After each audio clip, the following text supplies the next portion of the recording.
Hello दोस्तों, मैं मनोज कुमार आपका मनोज आईएएस के चैनल पर स्वागत करता हूं।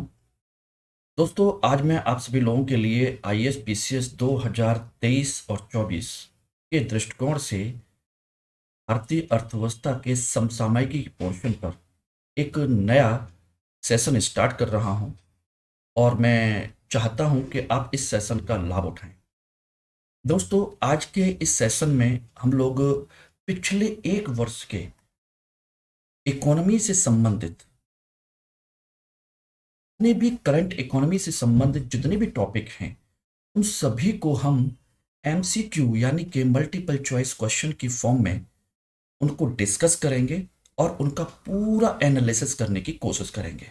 यानी पिछले एक साल में अर्थव्यवस्था से संबंधित जितने भी टॉपिक चर्चा में आए हैं उन सभी को इसमें हम कवर करने की कोशिश करेंगे, चाहे वो ट्रेडिशनल वे में हो और चाहे डाटा और करंट के बेस पर हो। ठीक है ना? तो इसमें हम पिछले एक साल के सारे टॉपिक को कंप्लीट करने की कोशिश करेंगे। इसके पीछे कारण है कि अर्थव्यवस्था, इकोनॉमी डेली अपडेट होने वाला सब्जेक्ट है। डेली अपडेट होता है और स्टूडेंट को 95% स्टूडेंट को इसमें बहुत प्रॉब्लम होती है कि कैसे करें, क्या करें, कहाँ से करें। बेसिक चीज़ें तो वो पढ़ लेता है, लेकिन जो डायनामिक चीज़ें होती हैं, जो डेली चेंज हो रही होती हैं, वो कुछ एक चीज़ों के लिए वो करंट अफेयर्स के मैगजीन्स या कुछ एक चीज़ों पर डिपेंड रहता है जिसमें उसके क्वेश्चन सॉल्व नहीं हो पाते। इसलिए मैंने ये प्रयास किया है कि मैं आपकी इस समस्या को, करंट अफेयर्स की समस्या को सेगमेंट में डिवाइड करके, सेगमेंट में विभाजित करके, यानी कि अर्थव्यवस्था का है या विज्ञान प्रौद्योगिकी का है या पर्यावरण का है, इस तरीके से मैं सारे करंट अफेयर को एमसीक्यू के फॉर्म में, क्वेश्चन आंसर के फॉर्म में आपको पूरा डिस्कस करने की कोशिश करूंगा। और इसमें यह चाहूंगा कि आप लोग इसको डेली बेसिस पर देखें, ध्यानपूर्वक सुने और इसके जितने भी इंपॉर्टेंट पॉइंट होते हो सकते हैं उन सबका एक रजिस्टर बनाते हुए कवर करने की कोशिश करें, नोट करें। क्योंकि अगर इनको अपने पॉइंट फॉर्म में नोट कर लिया तो आपका बहुत सारी चीजें तैयार हो जाएंगी। ठीक है ना दोस्तों? तो चलिए इस सेशन में हम लोग आगे बढ़ते हैं और इसमें ज़्यादा समय नहीं गंवाएंगे और मैं चाहूंगा कि आप इसको साथ के साथ तैयार करते चलें। कोशिश मेरी ये रहेगी कि मैं इसमें आपको कुछ भी ना छोड़ूं, यानी कि टोटली आप इस पर पूरी तरह भरोसा कर सकते हैं और भरोसे के साथ इसको आगे बढ़ सकते हैं। इसके अलावा जो आप पढ़ते हैं, पढ़ सकते हैं, पढ़ते रहिए, मुझे उसमें कोई समस्या नहीं है।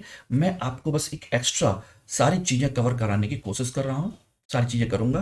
तो दोस्तों, इसके लिए आपको सबसे पहले ये काम करना पड़ेगा कि जो मनोज आईएएस का जो हमारा चैनल है उसको सब्सक्राइब करना पड़ेगा और जो बेल आइकन है उसको प्रेस कर दीजिए, जिससे कि आपको डेली के वीडियोस, सारी चीज़ें आपको साथ के साथ मिलते रहें।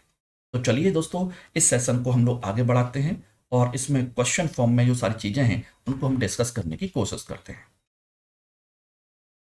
तो आज का पहला क्वेश्चन है, सकल मूल्य वर्धन के संदर्भ में निम्नलिखित कथनों पर विचार कीजिए। GVA, gross value addition. सकल मूल्य वर्धन के संदर्भ में निम्न कथनों पर विचार कीजिए। Consider the following statements about the GVA. First statement, सकल मूल्य वर्धन का अनुमान राष्ट्रीय सांख्यिकी कार्यालय के द्वारा त्रैमासिक और वार्षिक आधार पर जारी किए जाते हैं। नंबर 2, इसमें वस्तुओं और सेवाओं को शामिल करते हुए इसे 10 व्यापक क्षेत्रों में जारी किया जाता है। सही कथन का चयन कीजिए। केवल एक, केवल दो, दोनों, दोनों में से कोई नहीं। अब आपको देखने में लग रहा होगा कि यह तो बिल्कुल ट्रेडिशनल है, जीवीए के बारे में पूछा गया है। यूपीएससी और यूपीपीसीएस का स्टैंडर्ड लगभग एक जैसा हो चुका है, इसलिए वो जरूरी नहीं है कि करंट के डाटा से आपका क्वेश्चन उठाएं, बल्कि करंट के टॉपिक को उठाते हुए इसका ट्रेडिशनल क्वेश्चन पूछ सकते हैं। ये एक ट्रेंड है, यही स्टूडेंट को समझना होता है। ठीक है ना? तो सोचिएगा कि इसका क्या हो सकता है, आंसर क्या हो सकता है, क्या नहीं हो सकता। ठीक है ना? चलिए मैं इसको आगे बढ़ाता हूं। दोनों स्टेटमेंट समझ लीजिए। आंसर है इसका ए, केवल एक।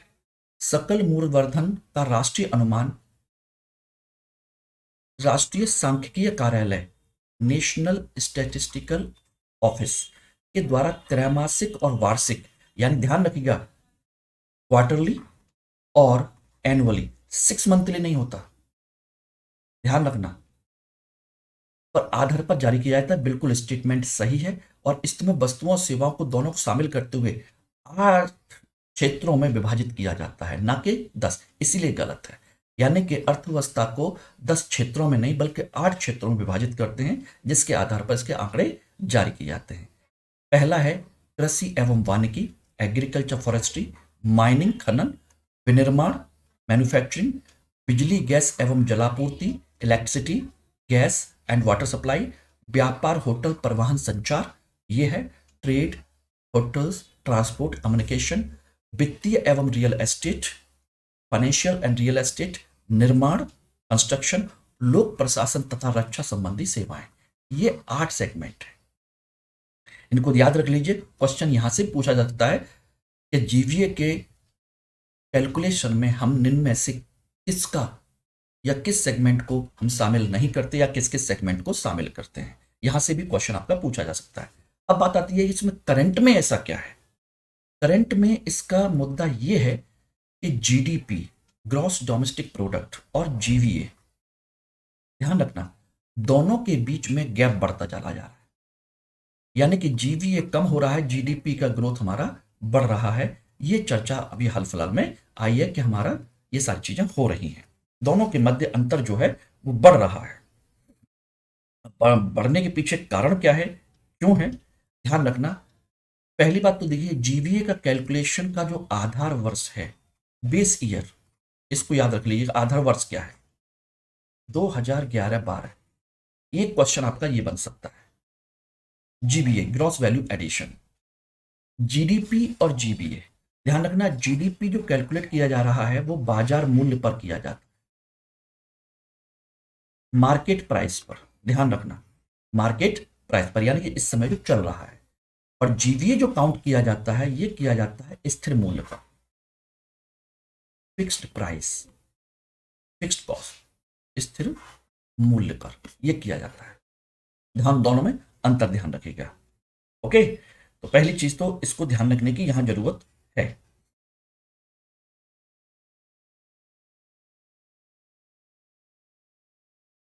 एक दूसरा, ये इस समय जो कैलकुलेशन किया जा रहा है वो जीबीए को, ध्यान रखना, आपका जो इंटरनेशनल ऑर्गेनाइजेशन है यूएनएससी, इसके स्टैंडर्ड के अकॉर्डिंग इसको बनाया गया है। अब यूएनएससी का मतलब यहां पर सिक्योरिटी काउंसिल मत समझ लीजिएगा, यूनाइटेड नेशन स्टैटिस्टिकल कमीशन है ये, यानी कि संयुक्त राष्ट्र सांख्यिकीय आयोग। इसके जो पैरामीटर्स थे उसके अनुसार जीवीए को काउंट किया जाता है, उसी के अनुसार बनाया गया, इसलिए भारत में भी इसको अपनाया गया है, ध्यान रखना, ठीक है ना। तो दोनों में अंतर क्या है, एक बाजार मूल्य पर कैलकुलेट किया जाता है और एक स्थिर मूल्य पर। अब आप अच्छे से समझते हैं कि बाजार मूल्य ऊपर नीचे हो सकते हैं, जबकि स्थिर मूल्य होता है फिक्स प्राइस, यानी आधार वर्ष के आधार पर हम तय करते हैं, ठीक है ना। बाजार मूल्य परिवर्तनशील होता है, कुछ भी कारण से हो सकता है, ठीक है ना। और इसका अनुमान कौन लगाता है, राष्ट्रीय सांख्यिकीय कार्यालय इसको कैलकुलेट करता है, ठीक है ना। अब इसके अलावा अब एक चीज इसमें और भी है जो आपको ध्यान रखने की जरूरत है, कि दोनों में अंतर बढ़ता क्यों है, घटता क्यों है। ध्यान रखिएगा, जब आपका कर यानी कि टैक्स इंक्रीज होता है और जब आपकी जो कहा जाए कि सब्सिडी है कम होती है, ध्यान रखना, सब्सिडी कम हो और टैक्स कलेक्शन ज्यादा हो, तो ऐसी स्थिति में आपका जीडीपी बढ़ता है, ध्यान रखना। और अगर टैक्स कम हो और सब्सिडी ज्यादा हो तो जीडीपी कम हो जाती है, ग्रोथ कम हो जाएगी। सब्सिडी ज्यादा देंगे तो स्वाभाविक सी बात है, यहां इनकम बढ़ेगी तो नेचुरल सी बात है ग्रोथ बढ़ेगी, सब्सिडी कम हो जाएगी। तो इन दोनों पॉइंट्स को ध्यान रखिएगा, कर बढ़ता है, कर संग्रह बढ़ेगा, सब्सिडी घटेगी, जीडीपी बढ़ेगी, ठीक है ना। और जीबीए उसी के अनुपात में कम या ज्यादा होता है, ऐसी स्थिति में जीडीपी जीबीए से ज्यादा बढ़ जाती है। ओके, इतना ध्यान रख लीजिएगा, बस 2-3 पॉइंट मैंने आपको बताए हैं, उस पर ध्यान रखने की जरूरत है। चलिए नेक्स्ट क्वेश्चन, संयुक्त राष्ट्र संघ ने हरित जीडीपी की अवधारणा को कब प्रस्तुत किया था? यूएन यूएनओ ने ग्रीन जीडीपी के कंसेप्ट को कब प्रेजेंट किया? When present the green GDP bye UNO?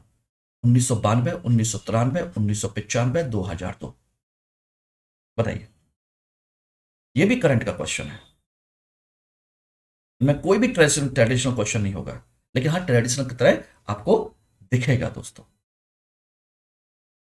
ध्यान रखिएगा, दिखेगा। ओके, तो चलिए इसका आंसर देखते हैं। आंसर है बी। यूएनओ ने 1993 में पहली बार ग्रीन जीडीपी के विचार को प्रस्तुत किया था, जिसमें 3 चीजों को शामिल किया गया। एनवायरमेंटल जो डिग्रेडेशन होता है वो, प्राकृतिक संसाधनों का नुकसान, लॉस ऑफ नेचुरल रिसोर्सेज, और तीसरा पर्यावरण संरक्षण की अवधारणा। इन 3 चीजों को इसमें शामिल किया था। अब बात आती है ग्रीन जीडीपी का कंसेप्ट है क्या?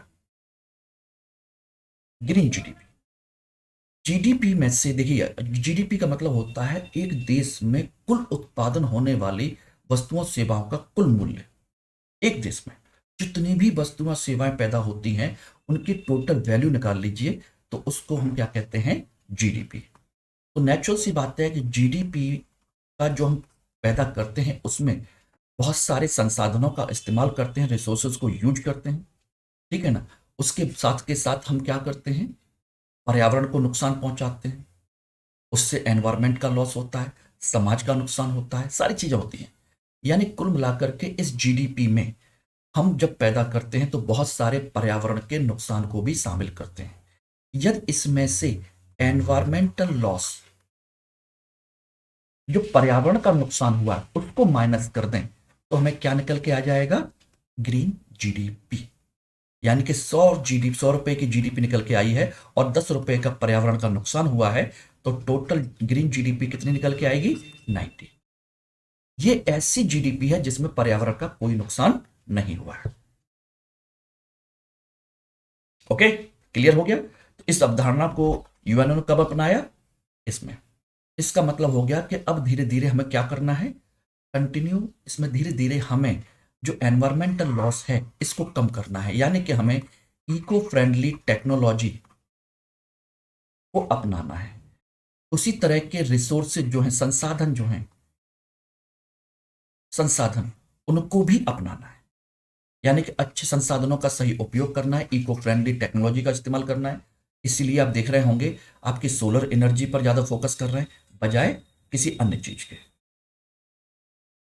बात समझे ना? यानी कि इसमें हमको क्या करना है? जो कार्बन उत्सर्जन है, कार्बन जो सिक्रेशन होता है, एमिशन है, कार्बन उत्सर्जन, उसको हमें क्या क्या करना है?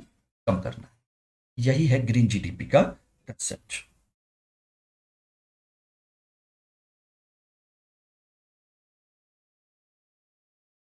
ठीक है ना? और इसमें भारत सरकार ने काफी तेजी से काम किया है। यही वजह है कि अभी हाल फिलहाल की जो रिपोर्ट आई है उसमें यह कहा गया है कि भारत में जो टोटल जीडीपी होती है उसकी तुलना में हमारी ग्रीन जीडीपी तेजी से बढ़ रही है। ये रिपोर्ट आई है, तो ये हमारे लिए एक अच्छा संकेत है। चलिए, क्वेश्चन नंबर 3। मानव विकास रिपोर्ट 2021-22 की थीम क्या है? ह्यूमन डेवलपमेंट रिपोर्ट, HDR, की जो रिपोर्ट की जो थीम है वो क्या है? एचडीआर में भारत की रैंकिंग, विश्व की रैंकिंग, सारी चीजें तो हम पढ़ेंगे, साथ के साथ हमें पहले ये भी जान लें इस साल की थीम क्या है, तभी तो हम क्वेश्चन कर पाएंगे, क्योंकि ये क्वेश्चन बहुत कभी कभी इंपॉर्टेंट बन जाता है। ऑप्शन ए, परिवर्तनशील विश्व और भारत की भूमिका, यानी कि changeable world and the role of India. परिवर्तनशील विश्व में मानव अस्मिता और उसका विकास, human dignity and its development. अनिश्चित समय अस्थिर जीवन, परिवर्तनशील विश्व में हमारे भविष्य का को आकार देना, यानी कि to fix the shape of our future in the changing world, undecided time and unstable life. And D, अनिश्चित समय पर्यावरण संकट, विश्व में भविष्य का आकार। ये 4 पॉइंट हैं, इनमें से आप बताइए क्या सही है और क्या गलत है। सोचिए। तो दोस्तों इसका आंसर है सी। मानव विकास रिपोर्ट 2021-22 की थीम है अनिश्चित समय, अस्थिर जीवन, परिवर्तनशील विश्व में हमारे भविष्य को आकार देना। इसको याद रख लीजिएगा, मोस्ट इंपॉर्टेंट क्वेश्चन है। इसका आंसर आपको मिल गया होगा, ठीक है ना। और इस वर्ष भारत की जो रैंकिंग है 191 देशों में 132वीं है, ये भी ध्यान रख लीजिएगा। 191 देशों में 132वीं है। और ध्यान रखना, HDR रिपोर्ट को जारी करता है UNDP, ध्यान रखना। और UNDP इस रिपोर्ट को 1990 से कंटिन्यू जारी कर रहा है, 1990 से कंटिन्यू जारी कर रहा है, ठीक है ना। इसमें इस रिपोर्ट में तीन चार चीजें होती हैं। एक होता है ह्यूमन डेवलपमेंट इंडेक्स, मानव विकास सूचकांक, जिसे अब inequality adjusted human development index में कन्वर्ट कर दिया गया, ये भी इसमें शामिल कर दिया गया है। मतलब असमानता समायोजित मानव विकास सूचकांक, ये 2010 में इन्होंने ऐड किया है इसकी जगह पर। उसी तरीके से दूसरा था जेंडर डेवलपमेंट इंडेक्स, यानी लैंगिक विकास सूचकांक, इसको कर दिया गया है GII, जेंडर इनइक्वालिटी इंडेक्स, ये भी 2010 में ही शामिल किया गया।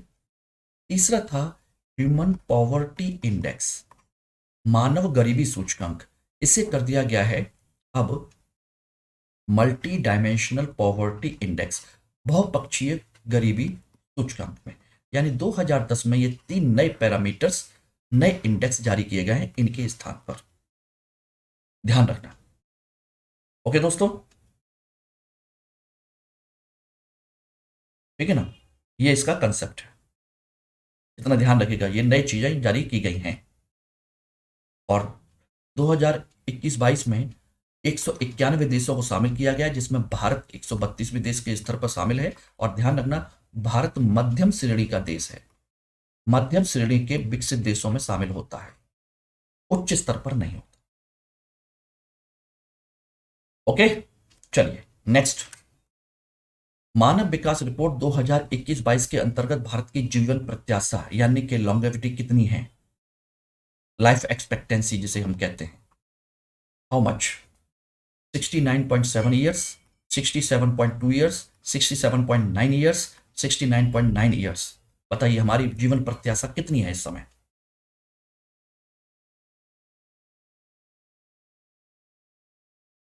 आंसर है दोस्तों बी, भारत मानव विकास रिपोर्ट में मध्यम श्रेणी के देशों में आता है। 2020-21 में भारत की जीवन प्रत्याशा 69.7 ईयर्स थी, जो 2021-22 में घट करके कितनी रह गई, 67.2 वर्ष, यानी घट गई 2 साल, 1.5 साल के लगभग। क्यों घट गई, क्योंकि कोरोना की वजह से, कोरोना पैंडेमिक जो आया कोविड-19, उसकी वजह से हमारे यहां, क्या पूरे विश्व में ही जीवन प्रत्याशा घटी है लगभग, तो हमारे यहां भी ये घट चुकी है, ये ध्यान रखना। ओके, अब कहोगे जीवन प्रत्याशा कंसेप्ट क्या है, तो आपको बता देता हूं। मैंने कहा था कि human poverty index, sorry, human development index की एक रिपोर्ट जारी होती है, HDI, मानव विकास सूचकांक। इसमें 3 पैरामीटर्स को शामिल करते हैं ह्यूमन पॉवर्टी में। एक, आपकी स्वास्थ्य के लेकर के हेल्थ, और हेल्थ में जीवन प्रत्याशा को शामिल करते हैं,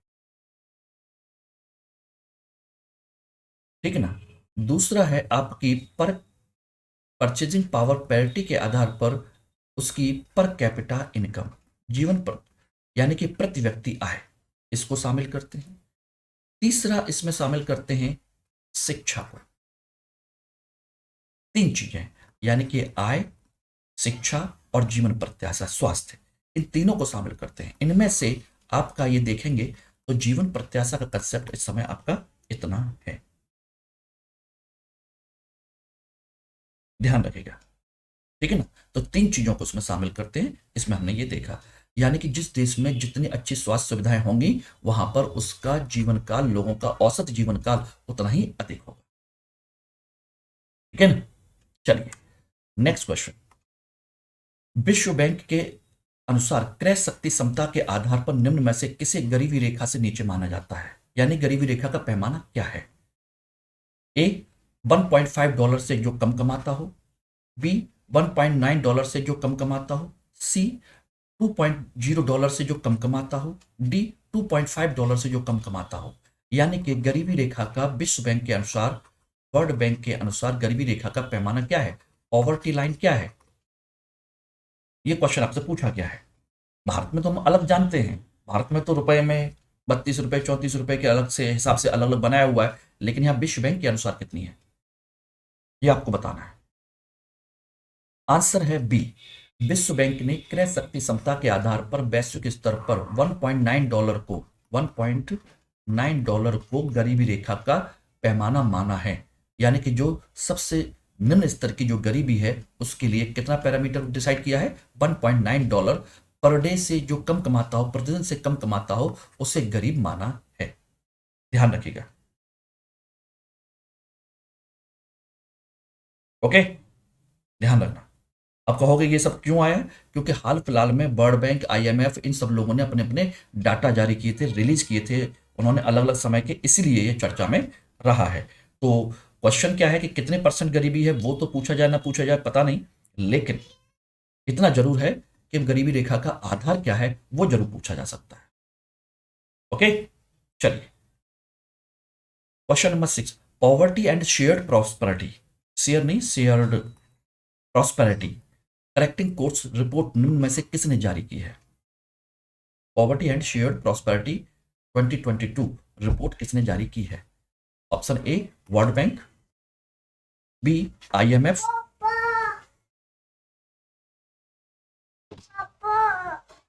सी, विश्व आर्थिक मंच, डी, नीति आयोग।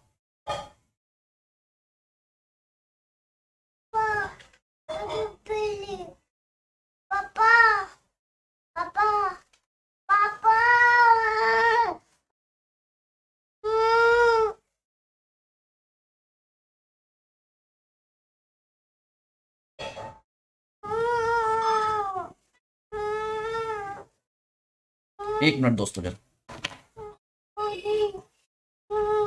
यार मैं रिकॉर्डिंग कर रहा हूं यार।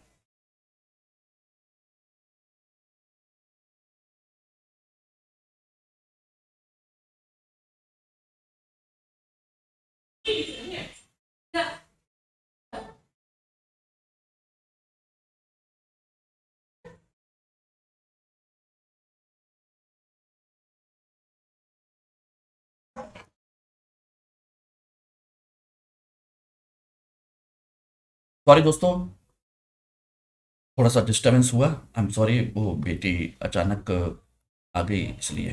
चलिए, तो इसका दोस्तों आंसर है ए, पॉवर्टी पार्टी नहीं, poverty and share prosperity report विश्व बैंक ने जारी की है और यह रिपोर्ट 2 वर्ष में एक बार जारी की जाती है। इसके अंतर्गत चरम गरीबी रेखा का निर्धारण किया जाता है, यानी कि बिल्कुल पीक, और वो कितना डॉलर था? $1.9। और अभी रिसेंट इस रिपोर्ट में इस चरम पॉवर्टी का जो निर्धारण है $1.9 से बढ़ा करके इसे $2.15 कर दिया गया है। ये ध्यान रखिएगा, इंपॉर्टेंट है, इसको याद रख लीजिए। कितना कर दिया गया है? $2.15 इसको डिसाइड कर दिया गया है। ठीक है ना? चलिए नेक्स्ट क्वेश्चन नंबर 7, निम्नलिखित कथनों पर विचार कीजिए। Consider the following statements about, first statement, global find index database 2021 विश्व आर्थिक मंच द्वारा जारी किया गया है। इसमें वित्तीय समावेशन डिजिटल पेमेंट के संदर्भ में रिपोर्ट जारी की गई थी। Global find index database 2021 issued by the World Economic Forum. In this include the financial inclusion, digital payment, etc. Number 2, वित्तीय समावेशन सूचकांक विश्व बैंक द्वारा जारी किया जाता है। Financial inclusion index issued by World Bank. सही कथन का चयन कीजिए। Choose the correct option. Only one, only two, both, none of these. सोचिए और बताइए।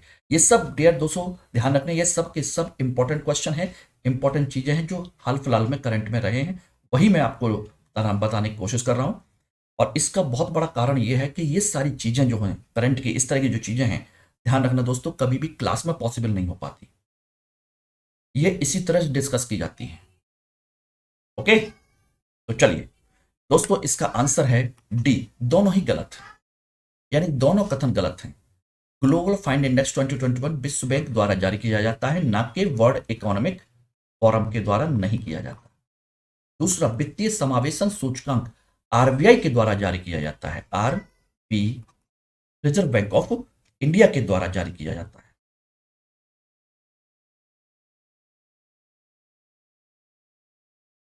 ठीक है ना? हाँ, ध्यान रखिएगा दोस्तों। ओके, तो यह हाल फिलहाल में ये सब चीजें जारी की गई हैं। बाकी इनके इंडेक्स वगैरह है, इनके इंडेक्स पे मैं अलग से क्वेश्चन बनाऊंगा, हाल फिलहाल इतना है, आप याद रख लीजिएगा। चलिए नेक्स्ट क्वेश्चन, क्षीर भाग्य योजना किस राज्य में लागू है?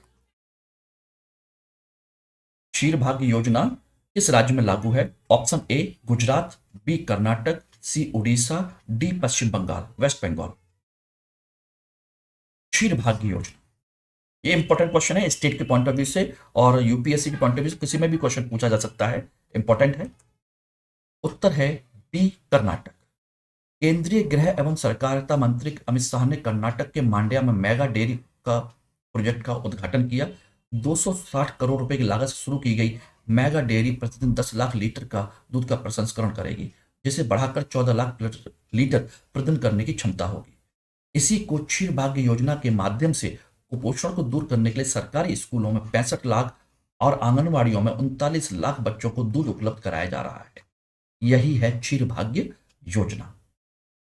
ओके, इतना ध्यान रख लीजिएगा। कहां पर? कर्नाटक में। ओके दोस्तों, चलिए question number 9, year of enterprises परियोजना किस भारतीय राज्य की प्रमुख योजना है? ईयर ऑफ एंटरप्राइजेस परियोजना किस भारतीय राज्य की प्रमुख योजना है? हरियाणा, उड़ीसा, पश्चिम बंगाल, केरल। बताइए। Option D Kerala. केरल की ईयर ऑफ एंटरप्राइज परियोजना को दूसरे मुख्य सचिवों के राष्ट्रीय सम्मेलन में सर्वोत्तम अभ्यास मॉडल के रूप में माना गया है। इसे thrust on micro small and medium enterprises, यानी कि माइक्रो स्मॉल एंड मीडियम सूक्ष्म लघु एवं मध्यम श्रेणी के उद्योगों में चुना गया है। केरल सरकार द्वारा परियोजना चालू वित्त वर्ष में एक वर्ष में 1 लाख उद्यम बनाने के उद्देश्य से शुरू की गई थी, जबकि राज्य ने 8 महीने में ही इस लक्ष्य को हासिल कर लिया। यानी कि 1 साल में 1 लाख उद्यमी बनाने के उद्देश्य था, उद्योग बनाने की, और ये टारगेट कितने महीने में हो गया? 8 महीने में। अब आप समझ सकते हो कि केरल इन सब चीजों के मामले में कितना आगे है। टारगेट को बिफोर अचीव करता है, टारगेट को एक नए तरीके से डिसाइड करता है, सारी चीजें करता है। ओके, चलिए नेक्स्ट क्वेश्चन, रैंप योजना जो समाचारों में थी किस केंद्रीय मंत्रालय द्वारा कार्यान्वित की जाती है? ए वित्त मंत्रालय, बी एमएसएमई मंत्रालय, सी वाणिज्य एवं उद्योग मंत्रालय, डी कॉर्पोरेट कार्य मंत्रालय। बताइए रैंप योजना।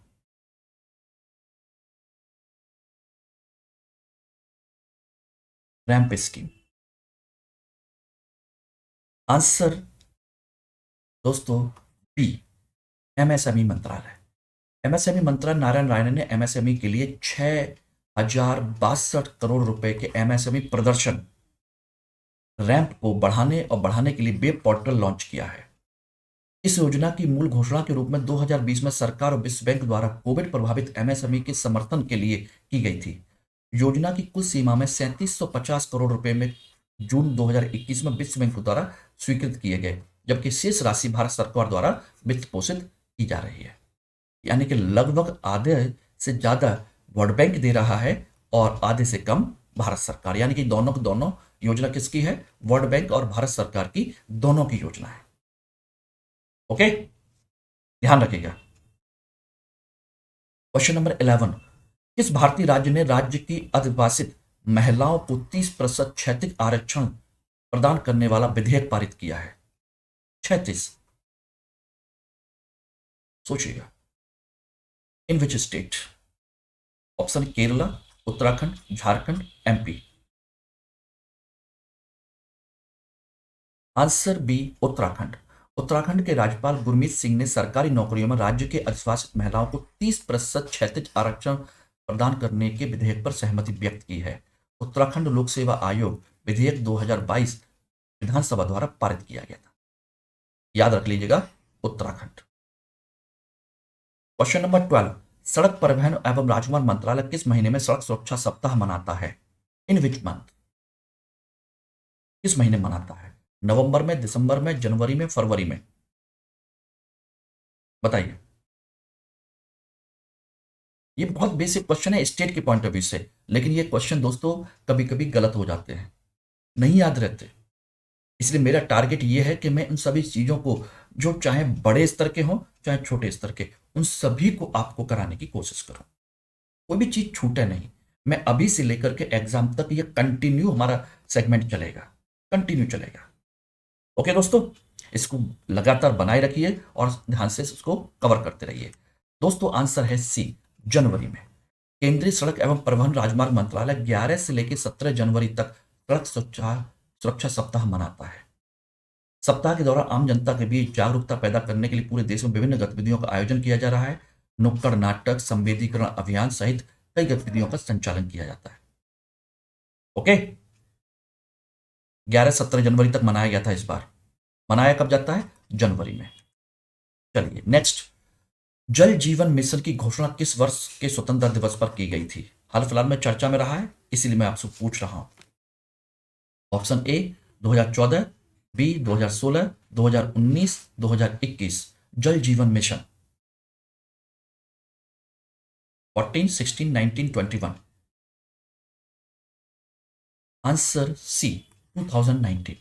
जल जीवन मिशन की घोषणा 15 अगस्त 2019 को की गई थी। याद रख लीजिएगा, इंपॉर्टेंट है, की गई थी ताकि 2024 तक प्रत्येक ग्रामीण परिवार को नल का जल कनेक्शन उपलब्ध कराया जा सके।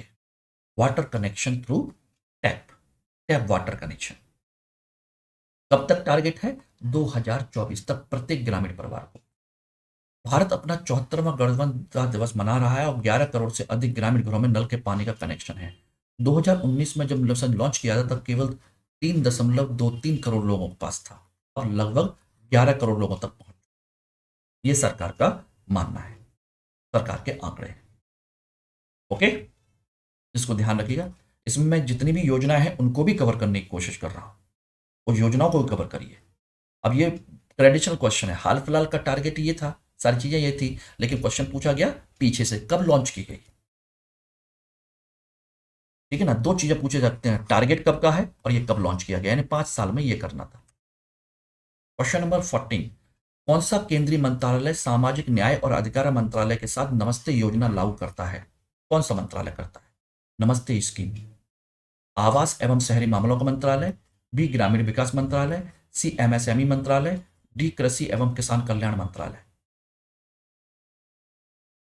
नमस्ते योजना, सोचिए, और सिंपल से क्वेश्चन है, बस ये याद हो जाए आपका काम हो जाएगा। ठीक है ना, चलिए उत्तर ए, आवास एवं शहरी मामलों का मंत्रालय। नमस्ते योजना आवास एवं शहरी मामला मंत्रालय की एक संयुक्त पहल के रूप में सामाजिक न्याय अधिकार मंत्रालय के केंद्रीय क्षेत्र की योजना है। नमस्ते का मतलब होता है मैकेनाइज सैनिटेशन इकोसिस्टम के लिए नेशनल एक्शन प्लान। इस साल के केंद्रीय बजट में इसके लिए 100 करोड़ रुपए की राशि आवंटित की गई है और इसके तहत सरकार सभी शहरों और कस्बों में सेप्टिक टैंक और सीवरों की 100% यांत्रिक डीस्लेजिंग को सक्षम करने पर विचार कर रही है। यानी कि मनुष्य जो है उसके आपके सेप्टिक टैंक में या सीवरों में मनुष्य नहीं जाएगा, बल्कि इसके द्वारा होगा, मशीनों के माध्यम से इसका साफ सफाई की जाएगी। क्योंकि आप आए दिन सुनते होंगे सीवरों में सफाई के दौरान गैस रिलीज हो गई, गैस भर गई, जिसके अंदर अमोनिया वगैरह की तमाम तरह की गैस भर जाती है, जिससे इंसान की मौत हो जाती है। उसको बचाने के लिए इस योजना को लागू किया गया है। हालांकि ये पहले से चल रहा है थोड़ा थोड़ा, लेकिन अब इसको 100% करने का प्लान किया गया है। ओके, क्वेश्चन नंबर 15, ई संजीवनी मंच किस केंद्रीय मंत्रालय से जुड़ा हुआ है? ई संजीवनी, स्वास्थ्य एवं परिवार कल्याण मंत्रालय, health and family welfare ministry, home ministry, foreign ministry, education ministry, शिक्षा मंत्रालय, विदेश मंत्रालय, गृह मंत्रालय, स्वास्थ्य एवं परिवार कल्याण मंत्रालय? बताइए। ई संजीवनी। उत्तर ए, स्वास्थ्य एवं परिवार कल्याण मंत्रालय। ई संजीवनी, जिसे नेशनल टेली कंसल्टेशन सर्विस के रूप में जाना जाता है, एक सरकारी पहल है जो नागरिकों को ऑनलाइन आउट पेशेंट डॉक्टर यानी ओपीडी इससे परामर्श पर सेवा प्रदान करता है। इस तरह पहली परियोजना 2019 में लागू की गई थी। इसे केंद्रीय स्वास्थ्य मंत्रालय द्वारा लागू किया जा रहा है। E Sanjeevani OPD portal centre for development and advance computing CDAC द्वारा विकसित किया गया है। मंच ने हाल ही में 10 करोड़ लाभार्थियों को टेली परामर्श सेवाएं प्रदान करने का नया रिकॉर्ड दर्ज किया है। तो दोस्तों, ये है आपका आज का सेगमेंट, और इसी तरीके से डेली डेली हम इस तरह के 15-20 क्वेश्चंस को हम डिस्कस करते जाएंगे, और मैं समझता हूं कि एग्जाम तक हमारी सारी चीजें डिटेल में कवर हो जाएंगी। ठीक है ना दोस्तों? बस ध्यान रखिएगा, हमारे इस चैनल को सब्सक्राइब करना ना भूलें और शेयर करना ना भूलें, जिससे कि सभी लोगों को इसका बेनिफिट मिल सके। ओके दोस्तों, all the best, have a nice day.